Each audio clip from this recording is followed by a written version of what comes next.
วนนะฮะท่านผู้ชมทุกท่านตอนนี้ฟ้ามืดฟ้ามัวนะฮะท่านผู้ชมนะฟ้ามืดฟ้ามัวทุกคนก็เริ่มเก็บรถนะฮะเริ่มเก็บรถแล้วนะนี่เนี่ยเริ่มเก็บแล้วนะFT โอ้ยมันไม่อยู่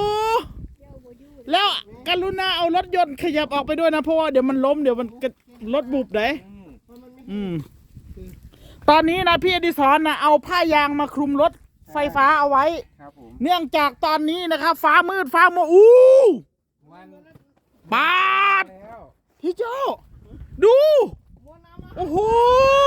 ฟ้ามืดฟ้ามัวมาเลยหาจับปลาข้อตอนนี้นะฮะFCทุกท่านฟ้ามืดฟ้ามัวมาทีเดียวเชียวนะฮะไม่อยากจะเชื่อเลยอุ้ยคอแห้งพี่น้องเลยเจ็บคอไปคอแห้งกันจากไหนมาโอ้โหดูมืดฟ้ามัวมาทีเดียวเชียวพี่น้องไม่อยากจะเชื่อเป็นไปได้ยังไงเกิดอะไรขึ้นวิวนี่นะพี่อดิศรก็เก็บรถนะ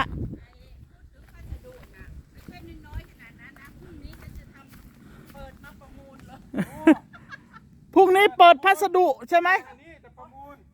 ของเก้านี่ไม่รู้กี่กล่อง FC ทุกท่านนะวันนี้นะครับเราเจอปัญหาก็คือเวลา YouTube สั่งของชอบใช้ชื่อจริงในการส่งให้เขามาส่งของเพราะฉะนั้นย้ำว่าใครที่ฟังคลิปนี้กรุณาเขียนชื่อช่องมาด้วยว่าพัสดุนี้ช่องอะไรเราจะได้รู้นะเขียนชื่อจริงมาเราไม่รู้นะพี่น้องว่าชื่อจริงอะไร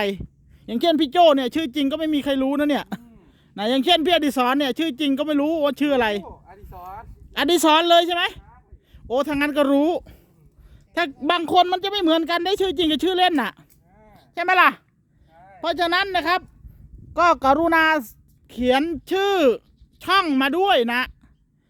เราจะได้รับของให้ล่าสุดท่านผู้ชมทุกท่านฟ้ามืดฟ้ามัวมามืดตื่นดูท่านผู้ชมทุกท่านตกหนักแน่นอนนะตอนนี้ YouTube ของเรานะเตรียมรับสถานการณ์ฝนตกหนักนะครับ FC ทุกท่านนะโอ้โหฟ้ามืดฟ้านะ